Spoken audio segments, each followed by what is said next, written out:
Good evening, card fans. Got a got a good one today. Got one today with Shannon. He's a member of PX3. He's West Australian based. That's why it's a bit dark in here with me. I'm at my wife's cafe. Little plug for the Common Cafe in Gloucester. Very kind of them to let us use this. Um, so, Shannon, would you like to introduce yourself? Tell us a bit about yourself and some of your results that you've had. I'm Shannon Cole. I'm from Perth. I started One Piece like before the game came out, so I was playing like in the days like the super pre-release and all that. And since I've started, I think I have four top eights in treasure cups and regionals, and then I've got like a top eight in the deck limited battles that was like before the game came out. I got a top 16, and then like a bunch of top 64s as well. Yeah, Done all right in no, the game. Been pretty lucky, which is nice. yeah, no, that's an impressive resume. Should be something, like I say to everyone, something to be proud of. So you spoke there about you got in there at super pre-release. Do you want to tell us how you came across the One Piece game, how you started, things like that? Yeah, so One Piece is my first card game that I've really gotten into. I think I've always been into card games and like strategy games, but more at a real sort of casual level. Like I don't know, played chess with family when I was a kid, just a little bit, or I think I collected Pokemon cards when I was a Yeah, kid, but never played the game. I still don't know how to play Pokemon. I don't know. I always read the abilities and imagined how they would work. Um, yeah, yeah. I don't know uh, exactly what you mean. I had one Yu-Gi-Oh deck in high school, for probably like a period of like 1 or 2 months, and I used to have a lucky band around it, and it was in my pants when I went through the washing machine. So one day I opened my pockets confetti. That's when I quit Yu-Gi-Oh after like a month, Yeah, and then I played some Hearthstone a little bit. But yeah, so I've never really like gotten fully into cards, or like I've never played competitions. And then One Piece came around. I think it must have been advertised somewhere. I assume online. And at the time that it was being advertised, I was really into One Piece. I was watching, like I would have been just catching up to the end of it. So I don't know. I think when you've just binged One Piece is the time when you're super keen on it. yeah, So it's just getting to like catching up to where everyone else is. And I think that came out, and I was like, I kind of wanted to quit playing video games at that time a bit, and I was like, oh, I need something else. And then yeah, it kind of all just happened. End up going to like they have the demo decks back yep. at those days. So nothing was out yet. The super pre-release events hadn't even happened. I went to like a demo deck day. It's pretty fun. And for the super pre-releases, they were getting sold out everywhere. I'm seeing like in America, they was completely sold out, but Yeah, the ones in Australia hadn't been listed yet. So we kind of got this like, oh, they're super hard to get into, and we know it's all going to sell for a lot. But in Australia, the stores haven't listed them yet. So I yeah, remember it was like you're trying to call up and to get into any of that. Like I think one of our stores called Beyond Odyssey had already done theirs, so I couldn't get into that one. But then all of our good games haven't listed them yet. So like you're calling when are they up, trying to get in. yeah. I got a couple spots to some of the super pre-releases. I went to a couple of those, and I think people researched what was the best. Some people just went in with fresh minds. I think I remember hearing that Green Kid was the best because you had like the Yeah, double attack for yeah, the super pre-release. It's kind of like how pre-releases are now, yeah, except for Sanji now. yeah. Sanji and Bonnie, but yeah, Yeah. I think I got Purple Kaido though. That was the first super pre-release deck I got, and I went 3-1 for that first one. And I remember I lost to a kid.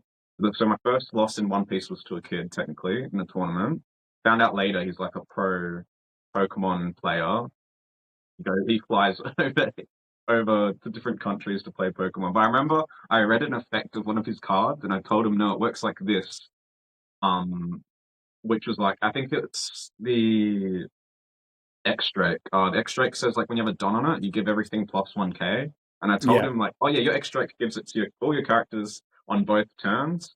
And I was wrong at that time. And yeah, so I kind of gave him like the free win by like telling him how his card works, but it didn't work. Um, yeah, yeah, yeah, but I think I didn't want to get Cardo, but I got it, and I ended up really liking it. So for the first like days of playing with just the starter decks, Kaido was my deck. So that was my first ever deck that I got really into was Purple Kaido.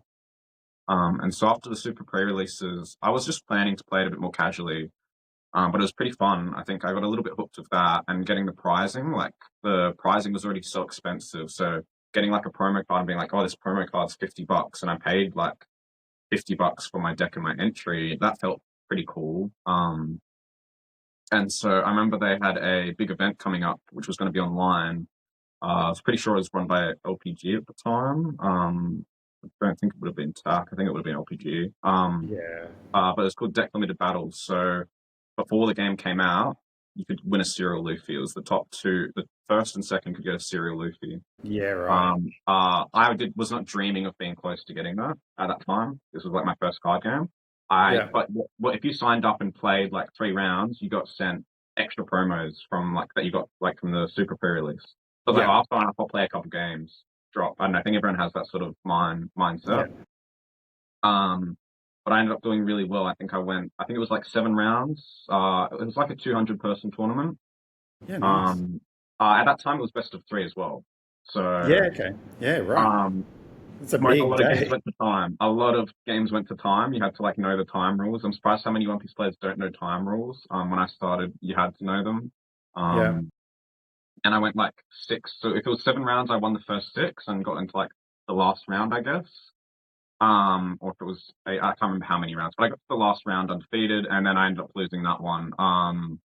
So I was pretty stoked how far I got, but it kind of sucked because it was first and second got the serial, and then I ended up getting 6th or something just because the percentages Yeah, about just worked because of out. the, yeah, Yeah, how it all, yeah. yeah. But I think that's kind of what got me hooked into playing it a bit more competitively. Yeah, Once you get okay. a taste of being that close, you like you kind of feel like you can do it. I don't know if that makes sense. Yeah. Yeah. So do you still have any of those super pre-release cards? Or did you sell Yeah, them so all? I got 4 super, like one of each of the super pre-release decks. I've got each leader. I've got a bunch of the cards just randomly in places. I bought 2 of the Kaido decks because you wanted 2 for that event. Yeah. Um, Yeah. so you got 4 of the cards, and then I have an extra Croc deck because I bought one to like hold. I think I paid. It's about the same value as it was when I bought it, though. I paid like 150 back then. They were that expensive when they came out. So Yeah. yeah. Yeah, cool. Bit of nostalgia. Um, yeah, and so that first taste of like, oh, okay, this is a new game that I'm playing and I'm doing well. And after that, you're like, okay, maybe I'll keep going on this. Did you shift your expectations and like how you approach the game after that? Yeah, sort of. I think I was already going pretty hard into it just before that event. I was practicing a bit. For that event, there was like Discord communities, and so I joined them to play a couple, and they were doing tournaments, and it was like money tournaments. So I would pay like $10 in, and if there was 8 people, it might be like $50 for first, $20 for second, Yeah. 3 rounds. So I was already doing a bit of that online, and then I think after that was just kind of to practice a bit for the tournament. And I think afterwards it just kept going. I was like, okay, cool, I'm going to keep practicing. I was having so much fun at that time, so I was going to locals. When it did end up coming out, I was going to locals like 3, 4 times a week. Yeah, right. The winner cards back then were selling for like $100. So if you won like 3 of your locals throughout the week, you'd make like $250 from winner Yeah. cards. Yeah. Yeah, it was like the glory days of like all those promos because now your like local gets sent a promo kit and there's like 4 winner cards per night or more. Back then Yeah. it was like the stores got sent like 1 winner card, like Yeah. maybe 2, depending on how big they were. So they're a bit rarer, which well, felt kind of cool, like winning a locals and getting something. Whereas now sometimes if I win a locals, it's like it's more about what the store can give me, not the promo. Because you're like, oh, cool, like a $10 card that no one plays. Yeah. Yeah. Yeah. Yeah. Oh, I still love getting them though. Yeah, yeah. I think they're still fun to collect, but yeah, um I think they're sentimental when you win them for yourself, Yeah, which is yeah, they fine. are very much sentimental. Although I will take a lucky draw prize winner Yeah, on occasion. I don't. yeah. I love them. I just think they look so cool. I think But that feels better sometimes when you get the lucky door prize winners. yeah, yeah. That's how I got my first winner card. Got at the Yeah, UTA event. I got the yeah, lucky door prize for the UTA winner, which at the time it was selling for crazy money. I was like, what is this? But yeah, so yeah, cool. So you were already sort of like on the cusp of being a bit more competitive there and doing lots of locals and things like that. So was that what trans? So you then went and kept playing. Did you then transition into PX3? When did PX3 come about? Yes. PX3 was already a thing at those Super pre-releases. Yeah. Actually, I Okay. remember seeing them. So I remember being at the Super pre-release and seeing like three or four guys that had like a black shirt and a big Luffy over the thing. I was like, oh, what's this? I think it looks cool the first time you see it, and you're like, oh, what's going on there? And you get interested. I There was no talks with me about anything at that time. That was just them being there. Um, so there was probably like three people in shirts at that time. So did And then they all would have come? They've all come from to that other Super games. Pre-release from separate games. Is that they Yes, all I with think you? so. PX3 started mostly with Dragon Ball. So Jimmy, the owner, he started up in Dragon Ball. He was a Dragon Ball player, and it was like if you can imagine like the Perth players flying over for Dragon Ball, they made their own team. This is a while ago. PX3 sort of thing, a thing, and then he wanted to move into One Piece, like saying it's going to be a new big game. Um, Sort of funds his own shirts, funds his own brand. Tries to get into it. Um, And then yeah, and then so they were like the Dragon Ball players that were on that team. And then I think the main store that PX3 was playing at was called Beyond Odyssey. Yeah. And I wasn't going there for locals. So originally I wasn't seeing much of PX3. I was hitting like the other three locals throughout the week. And I might see some of PX3 players, but I wasn't seeing Jimmy. Maybe on those days he was playing it like another like playing Dragon Ball or something. Yeah. So like if I was winning at all these other stores, PX3 wasn't seeing that. And then I think some other people got on the team from Beyond Odyssey. So the team probably got to like four or five at that stage. And then eventually, because I knew one of the people that were on it, and I started going to Beyond Odyssey eventually, that's when I started to join the team. Because I think I was doing quite well at that time at locals, and I think some events were coming up. I'm pretty sure I joined before the first regionals or Treasure Cup, whatever it was online. I feel like I did join before it, but I'm struggling to remember. Because that Yeah. first one I played Zorro, and that was my first serial card. So that was for Yeah. serial Nice. Lucy. Yeah. Awesome. Uh, so you mentioned Beyond Odyssey there, and there's a few other really strong local places, local game shops in Perth to play at. So we spoke about that with Darcy and how important that is for you Yeah, guys to get that training because yeah, there's like we chatted about it a bit before, but Perth is like it is isolated. It's like it's easier for you to fly to Singapore, right, than it is to fly to Sydney. So getting into those in-person events where they're predominantly sort of centered on the eastern seaboard, how like do you really take advantage of those regionals in Perth and the online? Is that sort of how do you approach that? yeah. I mean, I think it's different for each person. Like, there's some people like one of you might know Zhao or a few other people from Perth. They fly over a lot for a lot of the events. But for me, I think the onlines and the ones in Perth are really important because I work at a school, so half the time the events are on a weekend and I can't get much time off. So it's like they're never on school holidays. So for me to fly to an event, I have to like take a day of unpaid work. Like I have to not get paid on the Friday, or I either have to work Yeah. the Friday and then fly out after. It's an extra couple of hours, I feel like actually does make a big difference compared to the people flying from like Sydney to Melbourne and from Oh, Perth yeah. to Hobart. And then if you're not super smart with your flights, sometimes it's cost me like close to $1,000 for flights and accommodation. You probably get it down to like 700. It's If you're still a like huge booking the right outlay. times and stuff, and it's still a decent amount. And if you don't top, kind of sucks. So like, Yeah. and I was getting sick so much when I was flying for cards. Like I loved it, but I think my body doesn't cope with it well. Like flying out like late Friday, coming back to work on the Monday, and then just going straight back to work. So Yeah. I'm going to a lot less now, but I think like last year and before I was starting to go a bit more, and it was so much fun. I think when the pricing was, I don't know if you were you playing when it was like the kid Law and Luffy pricing. It was like the top eight. It was like Kid Law and Luffy. Oh, for maybe. To be honest, I've never looked Yeah, that hard at the top yeah, pricing because yeah, it's sort of well out of my range, really. yeah. You never So know. You can have a lucky uh, day. one day I'm learning a lot. I'm learning a lot from these interviews. So I'm locked in for Adelaide and Brisbane, but yeah, we'll see how we go.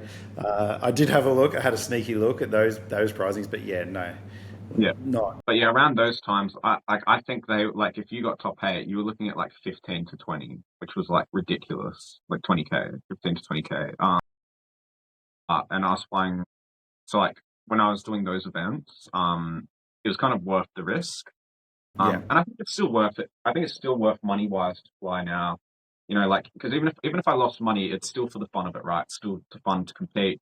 But I think because of my working like it then becomes not worth of it because it's like there's not like I'm not I have to top eight to get money. So if I'm not topping eight, I'm not getting money. But then it's also I'm like I'm messing over my two. So it actually doesn't even become that fun at that point. It's like I'm flying yeah, over, yeah, I'm tired. yeah, If you don't top, you do feel pretty bad. You like it's fun meeting people and going out for dinner in Melbourne and that, but then you do feel a bit like, oh man, I was like one win away or whatever it was. And then you got to go yeah. back to work Monday. And yeah, I think getting sick was a big thing for me, man. Like, Oh, yeah, I was yeah. getting sick so often. I like it wouldn't have been just flying. Like, it'd be like stuff like looking after my sleep and everything as well. But I'm sure it was contributing, and I really needed to stop getting sick. I was taking antibiotics every time because it always spread to my chest. And so it's Yeah, just a constant cycle of like antibiotics. yeah, But I'd love cool. to. I mean, people fly over now, like from Perth, and they're like, "Oh, are you going?" And I'm like, "No, I'm not. Can't work." And I'm like, "I'd love to, but oh, Yeah, yeah. That a long, long time ago, I was a geologist and I lived in the Swinging Pig in Rockingham there for a while. that's where I was born." So Yeah, yeah. And I lived there for not long, like 6 months. But I was too windy in Rockingham, man, too windy. But I was where were you? Like flying. along the beach or what? I can't even remember where I was. I was just in a share house, but I was flying the red eye from Perth back to New South Wales because that's where I lived. And that flight, oh my days, it is a killer, man. That it is a long flight. It's through the night. Your body clock's ruined. I couldn't fathom flying out on a Friday night, arriving in Sydney, Melbourne, or Brisbane, and then just jumping straight in. Like you Yeah, couldn't do man. it. It's impossible.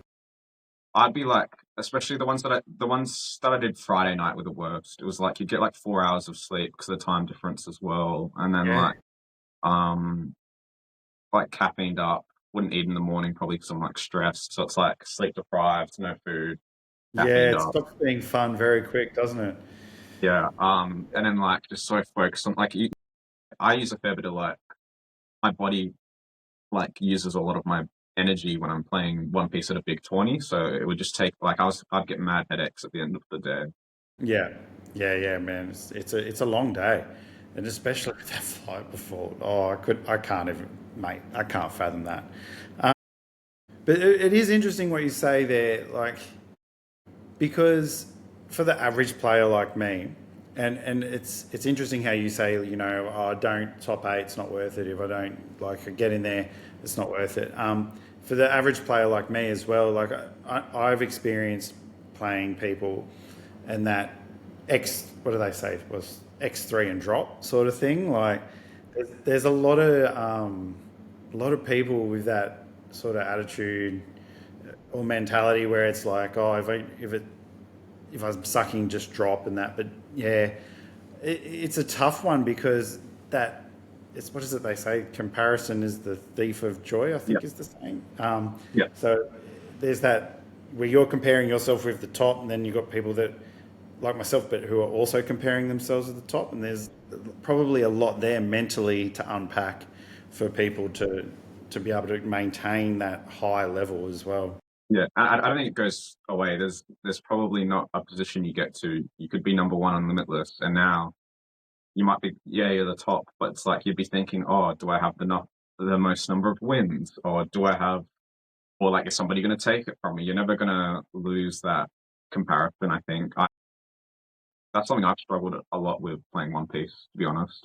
Yeah, I've reined myself back how much I've been playing because of it. I think it genuinely, One Piece was genuinely affecting me a lot mentally. Like, I know some people just do well. But yeah, man, I think it affected me a lot, like just trying to chase something constantly and yeah, comparing myself to other people.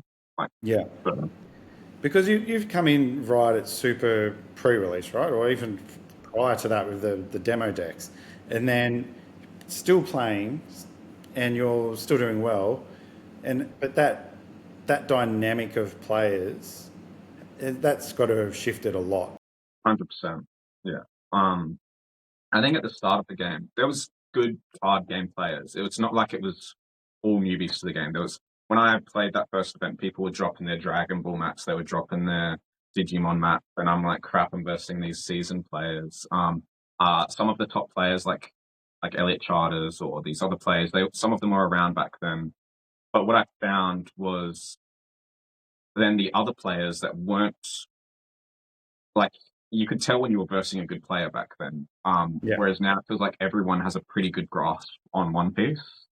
And then on top of that, I think more people are putting their time into the game. So even if they were great card game players, they weren't putting as much time into One Piece. It was like their second game maybe, or like they were just picking it up. So yeah, if you'd put a lot of time into the game, I remember crunching numbers so much for that Kaido deck, like probably more than like hardly anyone. And so I had that advantage. Whereas now, if I go into a tournament, the people I'm versing have probably done so much more on these decks than I have. So now, I've got to compete with that. Other people have got yeah, to compete with that. So you're competing with all of these other people who have now valued One Piece as worth their time. yeah. So you've got to compete with it. Yeah. Yeah, and there's so much more content out there too, right? So it's easy to find information on decks and see, like you go on Twitter, YouTube, everywhere, and you can see like what decks are performing, what sort of tech options people are having. Like there's no sort of there is some elements of surprise still, but it's a pretty uniform state of the game where like you're playing a deck, and I'll understand that deck just as much as the person I'm playing, and it then comes down to your like skill as a card player and your understanding of that, I guess. Yeah, which is it's difficult for me, that's for sure. Yeah, 100%. Yeah. Yeah, but, I definitely agree with what you're saying. It comes down to like your opponent is going to know your deck just as well. Like I think that's one of the biggest things in One Piece is like knowing your opponent's deck because everyone's going to probably know their deck. yeah, But you need to know the ins and outs of your opponent's deck and what they can do to like make the best decisions. And you're right. I think you versus someone and you can't bank on them not knowing what your deck does. They got like you have to expect they know what your deck does, you know what their deck does. You're playing your best card, they're playing their best card to counter it. Who misses that piece? Or who it's very rare that there is plays that you can do that like your opponents weren't expecting. And a lot of the time it does happen though. I've had it happen to me, I think. I remember when I think it was Lucci or the black one of the black starter decks. I think I versed Perks. I think that's his. I can't remember his name though from Queensland. And he had a different way of playing the mirror match that I hadn't versed other people at that time, and it sort of took me by surprise. And I think it ended up getting him the win because it's like he had a different way of playing it. Like he kind of knew what I was going to play, and he had a different card in his deck that. yeah, And I yeah, think that whenever people play stuff like that, it's really cool. Like it's cool seeing yeah. It's people very take cool. a different approach. I think one of my happiest tops was when I played Film Kid.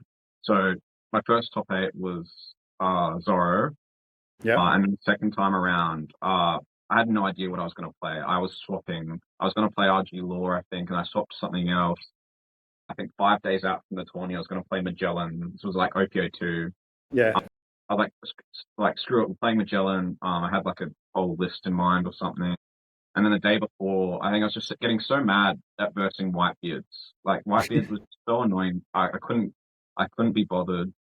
And I think the day before, so it was a Saturday, so the Friday, I think I saw a video from Cross AI, and it was about this Japanese film kid list, where it's like you just play the film package and you hit face with double attacks. Double attacks. Yeah.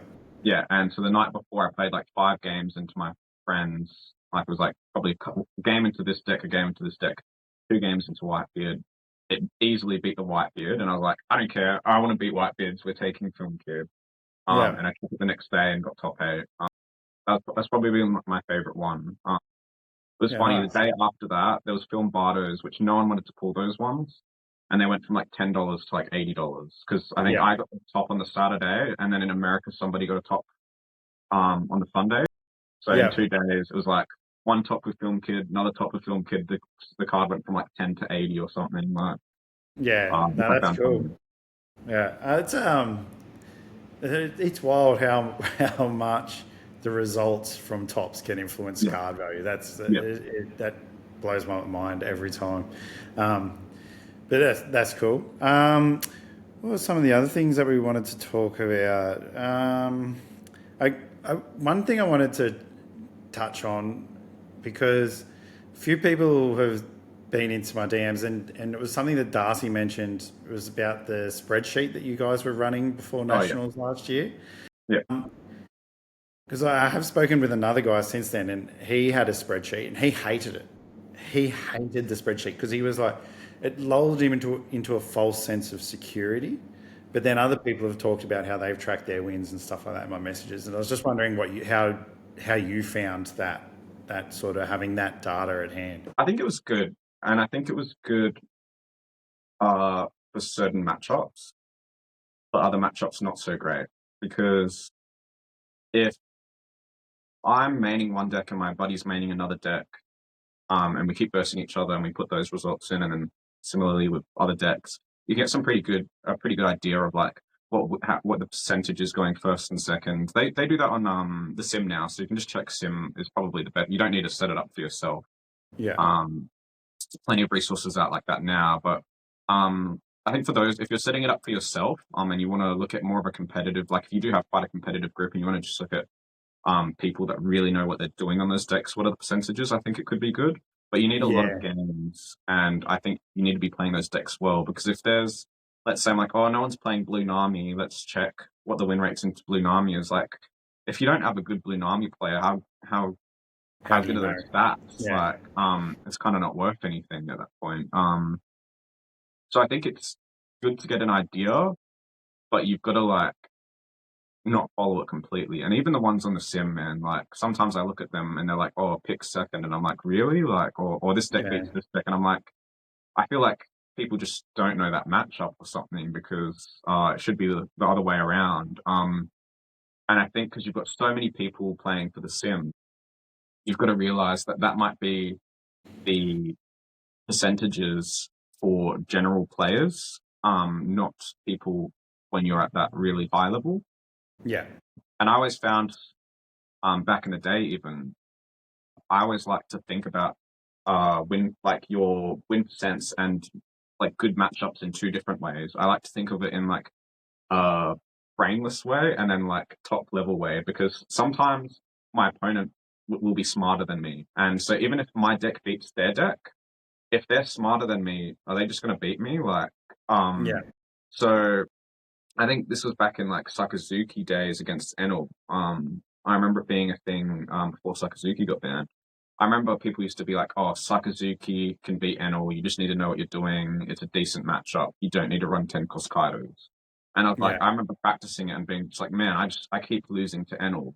And then yeah, so I tech in these 10 cost Kaidos. So just because these top players are saying this is a good matchup, you yeah, might not have that capacity yeah, to have that yeah, be a good matchup. And back in that days, I was like, I'm not winning this matchup. Like, I'm obviously doing something wrong. I've tried to learn from these guys, but I'm not happy with my win percent into this matchup. I feel like I need this tech card. It's sort of like yeah. what I'll do that a lot of the time. Yeah, no, I can As a Bonnie player, I can 100% understand that because everyone was telling me you should be able to easily beat BY Luffy, and I'm like, it is not an easy matchup. Like as much as you want to claim that this is a strong in favor of Bonnie, I was like, you still have to do everything Yeah, right, yeah, and you're waiting for the BY player to do something wrong, not drop like four geckos in a row. So it's like there's still a lot there. So that is a really good point of there's a vast difference between tracking your win rate on the sim, which is the general population, versus tracking your win rate against people that know what they're doing. So yeah, managing that expectation is really important. Um, it's been a really good chat, and it's been really insightful for me. And really, thank you for sharing a lot of stuff there. Do you have any people you want to shout out? PX3 will be in there, but other yeah. friends. The team, I think honestly, there'd be too many people. I feel like everyone from Perth that I've like flown to games with, practiced with, everyone from over east though as well. Like I've met so many people playing One Piece. So if I've ever played with you, online, in person, met you, said hi. Um, Thanks to the community for being really chill. I think that's probably been the best thing, keeping me around in those times where you're like not feeling it. So thanks to the One Piece community in general. Yeah, cool. And if you have some socials or anything that you want to share, we'll drop those links in the description. As you know, we always end on the same question. So, are you a manga, anime, or live action fan? I'd have to say manga. I think I started with the anime. I started with the dub, Yeah. which people probably don't like, but I like to like watch it while playing Minecraft or something. So because it was just too long. And then I caught up to the dub, and I couldn't swap to the sub. I was like 800 episodes in or whatever. I can't swap to the sub now, so that's why I started reading. And man, the pace when you read is just so much better. It's like, There's a uh, lot of nuance that's missed, I feel, in the anime, but yeah. I reckon I'll become an anime fan when the new version comes out, though. Um, the but like the fast one that's coming out. yeah, like the So remake, like because it'll be sort of like regular anime. I think where it's like 12 episodes or whatever, like a season or something. And I yeah, think that'll be paced better. And I reckon I'll revert back to being an anime fan for One Piece. But at the moment, I'm a manga fan. yeah. I saw some of the So it was like, for example, was it like Wano's 5 million episodes or something, but it's been cut back to like 30 or something, and I'm like, oh, ugh, that will make way more sense because there's so many. And this is just me now ranting, but there's so many like recaps, and it's like Yeah, this is what happened in like yeah, half the episode is what happened in the last episode. Anyway, that's enough of a yeah. rant. Yeah, I liked it when I was watching it, but now that I've read, I can't go back. Like I Yeah, watch One Piece and I go insane. Like I yeah, used to love it, where it's now that I've gotten a taste of a better pacing, I can't go back to watching. Like yeah, I cool. it's a background show for me now. It's like I read the story and then One Piece can be like in the background while I'm cooking or whatever. I can't sit Yeah. down and watch it. Well, the other thing is, like, you have to, if you want to not have spoilers, right, you have to read it. So otherwise, it's all over Instagram, Yeah. Twitter, Did you get wherever any you get your spoilers when you fix.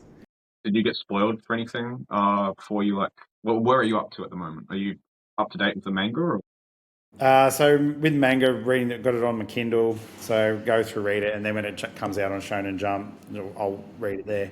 But watching it, I'm like halfway through Wano. So because my kids watch it, so we do the dub too. Um, so but yeah, I'm aware of what's happening and what's going to happen and all that. But yeah, not quite up to current with the anime, but with the manga, yep.